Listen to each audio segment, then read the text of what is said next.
पहला प्रश्न है दिए गए गद्यांश को पढ़कर, ठीक है, दिए गए गद्यांश को पढ़कर निम्नलिखित प्रश्नों के सही विकल्प छांटिए। यानी कि इस गद्यांश के बाद 4 प्रश्न पूछे गए हैं, जो इसी गद्यांश में उत्तर मिलेगा।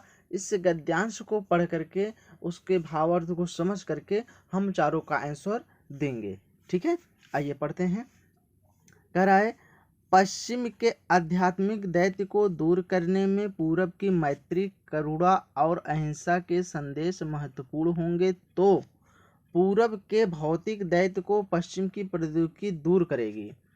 पूरब पश्चिम के मिलन से मनुष्य की देह और आत्मा को एक साथ चरितार्थ मिलेगी। इससे प्रौद्योगिकी जड़ता के बंधनों से मुक्त होगी और पूरब का अध्यात्मवाद, परलोकवाद व निष्क्रियतावाद से छुटकारा पाएगा। भाग्यवाद को प्रौद्योगिकी को सौंपकर हम मनुष्य की कर्मठता को चरितार्थ करेंगे और इस धरती के जीवन को स्वर्गोपम बनाएंगे। जीवन से भाग करके नहीं, उसके भीतर से हमें लोक मंगल की साधना करनी होगी। विरक्त मूल आध्यात्मिकता का स्थान लोक मांगलिक आध्यात्मिकता लेगी। यह आध्यात्मिकता लोक मंगल और लोक सेवा में ही चरितार्थता पाएगी। मनुष्य एकमात्र दुख, उत्पीड़न और अभाव के प्रति संवेदन और क्रियाशील होकर ही हम अपनी आध्यात्मिकता को प्राणवान, जीवंत और सार्थक बना पाएंगे। ठीक है दोस्तों, हमने इस पैराग्राफ को पढ़ा। आइए हम लोग देखते हैं पैराग्राफ पढ़ करके। उम्मीद है कि भावार्थ आप सब लोग समझ गए होंगे। चलिए हम लोग इसका आंसर देना। आंसर प्रश्न है, प्रश्न का आंसर हम लोग देंगे। पश्चिम के पास अभाव जो है भैया, इसका उत्तर हो जाएगा आध्यात्मिक संपदा का अभाव। ठीक है, ऑप्शन नंबर ए आपका राइट आंसर बन जाएगा। चलिए अगला प्रश्न है आपके सामने। अगला प्रश्न है भैया, प्रश्न कह रहा है वर्तमान में अध्यात्मवाद सार्थकता प्राप्त कर सकता है। कब प्राप्त कर सकता है भैया? ऑप्शन नंबर डी आपका राइट आंसर हो जाएगा। ठीक है, ऑप्शन नंबर डी आपका राइट आंसर हो जाएगा। ठीक है, डी आपका राइट आंसर हो जाएगा। चलिए अगला प्रश्न है आपके सामने। अगला प्रश्न कह रहा है भौतिक साधन विपन्नता से मुक्त के लिए आज अनिवार्य है। क्या अनिवार्य है भैया? प्रौद्योगिकी का ग्रहण। ऑप्शन नंबर बी आपका राइट आंसर हो जाएगा। चलिए अगला प्रश्न है आपके सामने। अगला प्रश्न कह रहा है किसको प्रौद्योगिकी को सौंपकर हम मनुष्य की कर्मठता को चरितार्थ करेंगे। हमने पढ़ा था, मिला था, किसको सौंप करके भैया? भाग्यवाद को। ऑप्शन नंबर ए आपका राइट आंसर हो जाएगा। ठीक है, चलिए अगला प्रश्न है आपके सामने। अगला प्रश्न कह रहा है भैया, प्रश्न संख्या होगा 5। प्रश्न संख्या 5 कह रहा है निम्न में से संयुक्त व्यंजन कौन सा है। निम्न में से संयुक्त व्यंजन भैया स्रा है। ऑप्शन नंबर डी आपका राइट आंसर हो जाएगा। ठीक है, चलिए अगला प्रश्न है आपके सामने। अगला प्रश्न है भैया, प्रश्न संख्या होगा 6। प्रश्न संख्या कह रहा है ग्रंथकार पद में कौन सा समास है। ग्रंथकार में भैया द्विगु नहीं होगा। कौन सा समास होगा? तत्पुरुष समास होगा। ठीक है, ऑप्शन नंबर बी आपका राइट आंसर बन जाएगा। ठीक है, चलिए अगला प्रश्न है आपके सामने। प्रश्न संख्या 7 है भैया। 7 कह रहा है अधोलिखित में उपसर्ग होगा। अधोलिखित में उपसर्ग होगा। उपसर्ग अधोलिखित में भैया ऑप्शन नंबर सी अधः हो जाएगा। ठीक है, चलिए अगला प्रश्न है आपके सामने। अगला प्रश्न कह रहा है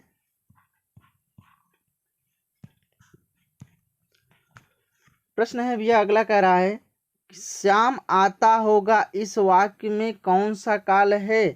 क्या पूर्ण वर्तमान काल है? नहीं। अपूर्ण है? ये भी नहीं है। संभाव्य है? ये भी नहीं है। कौन सा है? संदिग्ध, इसमें क्लियर नहीं है। आता होगा कि नहीं आता होगा, यानी श्याम आता होगा, यानी संदिग्ध वर्तमान काल। ऑप्शन नंबर बी आपका राइट आंसर हो जाएगा। चलिए अगला प्रश्न है आपके सामने। अगला प्रश्न कह रहा है भैया, आधार का विलोम है। आधार का विलोम भैया निराधार है। ऑप्शन नंबर बी आपका राइट आंसर हो जाएगा। चलिए अगला प्रश्न है, प्रश्न संख्या होगा 10। 10 की तरफ हम लोग चलते हैं भैया। बहुत बढ़िया प्रश्न है। इनमें से कौन सा शब्द तालु से उच्चारित होता है? कौन सा ताल से उच्चारित होता है भैया? तो चा। अकह विसर्जनिया नाम कंठा, ये तो क वर्ष हो जाए, लेकिन इचु यसा नाम तालु, इसमें च वर्ग के जितने वर्ण आते हैं सभी क्या होंगे? तालु होंगे। ठीक है, च छ ज झ ये सब क्या है? तालु हैं। ठीक है, आपका राइट आंसर हो जाएगा। चलिए अगला प्रश्न है आपके सामने। अगला प्रश्न कह रहा है भैया, उत्तराधिकारी में प्राप्त संपत्ति वाक्यांश के लिए एक शब्द होगा। उत्तराधिकारी के लिए एक शब्द होगा क्या भैया? रिक्स। ऑप्शन नंबर डी आपका राइट आंसर माना जाएगा। ठीक है, चलिए अगला प्रश्न है आपके सामने। गमन का विलोम है। गमन का विलोम है भैया क्या है? आगमन। ऑप्शन नंबर बी के साथ आंसर राइट हो जाएगा। चलिए अगला प्रश्न है आपके सामने। अगला प्रश्न है, दुष्प्राप्य में उपसर्ग है।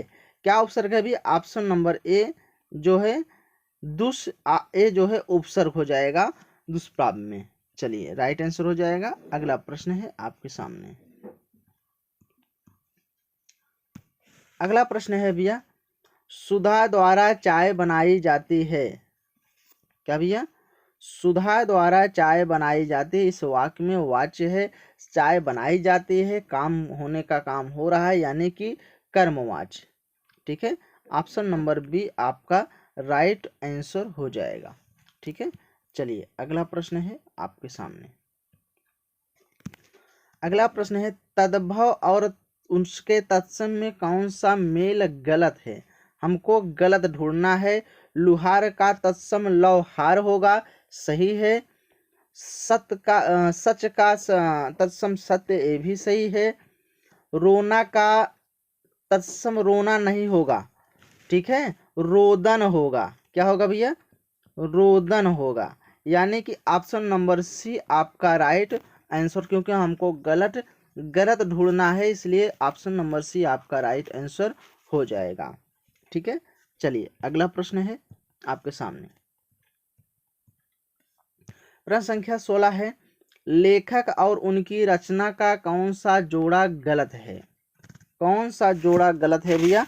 हम लोग देखिए, धूप के दान गिरजा कुमार माथुर। धूप के दान गिरजा कुमार माथुर, ये भैया एकदम सही है। ठीक है, काव्य विवेक चिंतामणि इनका है, ये भी एकदम सही है। काव्य विवेक लेखक जो है, इनके लेखक कौन है? चिंतामणि हैं, ये भी सही है। ठीक है भैया, प्रेम वाटिका के लेखक कौन है? रसकान, ये भी सही है। सूर साहित्य के लेखक मतिराम नहीं हैं। ठीक है, मतिराम नहीं है। मतिराम के कौन से रचना है? तो जैसे फूल मंजरी हो गया, फूल मंजरी, रसराज,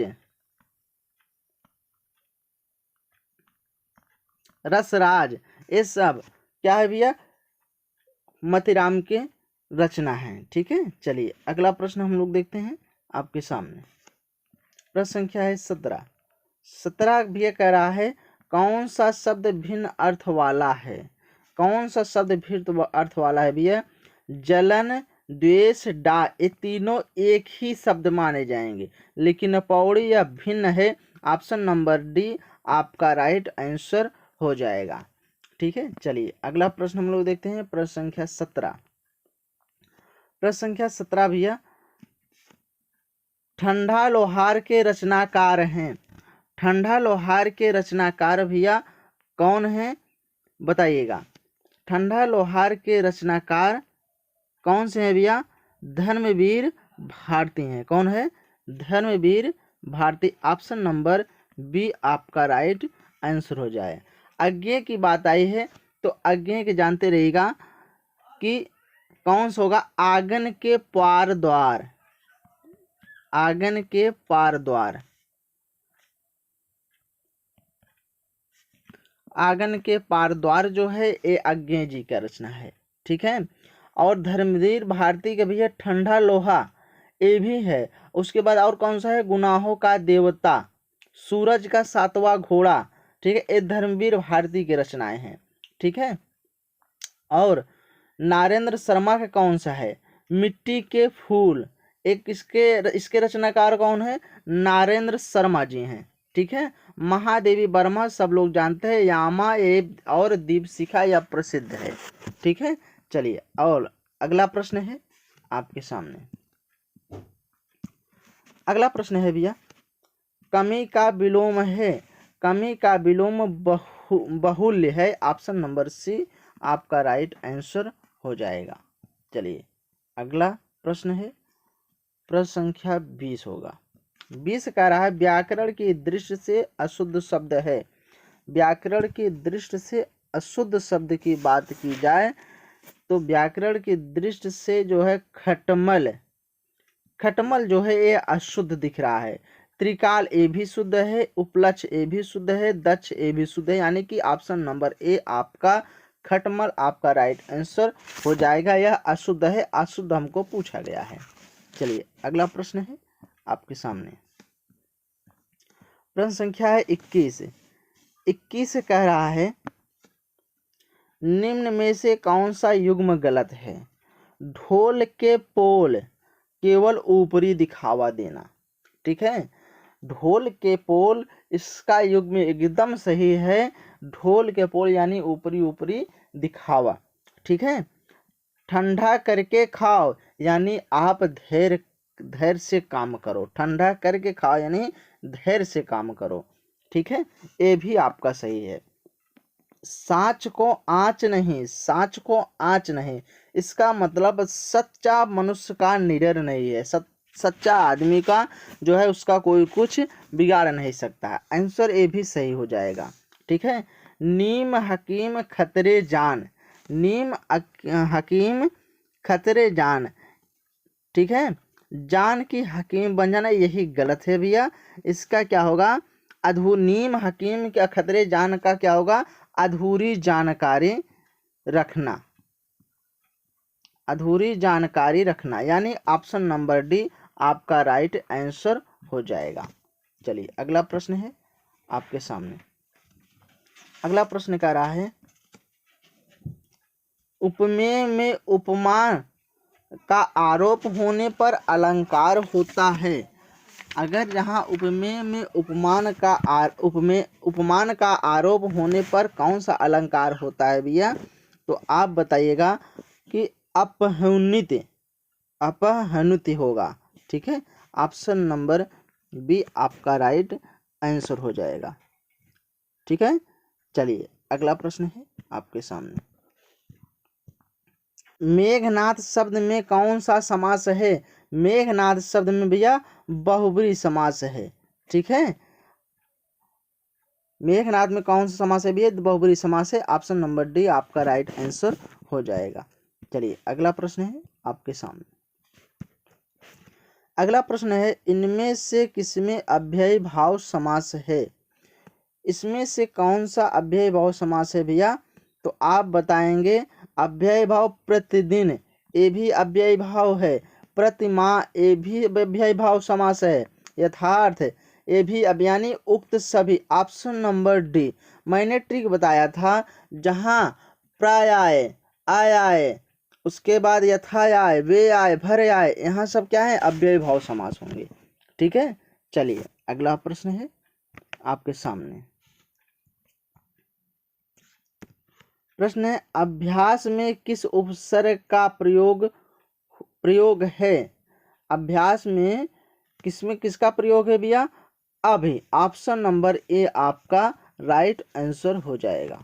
चलिए अगला प्रश्न है आपके सामने। प्रश्न है, नौका विहार की विधा क्या है?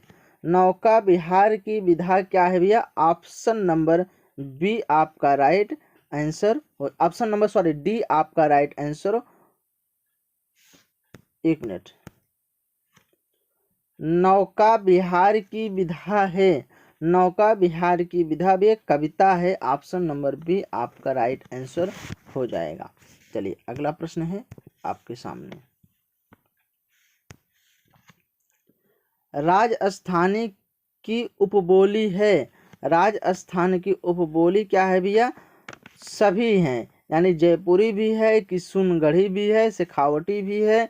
इसका मतलब उक्त सभी ऑप्शन नंबर डी के साथ आपका आंसर सही हो जाएगा। चलिए अगला प्रश्न है आपके सामने। अगला प्रश्न क्या रहा है भैया?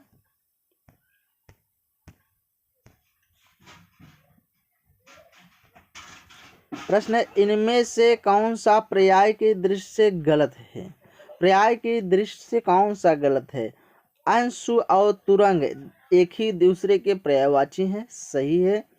शशांक शशि ये भी सही हैं, ये भी एक दूसरे के पर्यायवाची हैं। विष्णु अर्गजा यही गलत है भैया। गृह माने मंदिर, ये भी आपका सही है। ऑप्शन नंबर सी आपका राइट आंसर हो जाएगा। चलिए अगला प्रश्न है आपके सामने।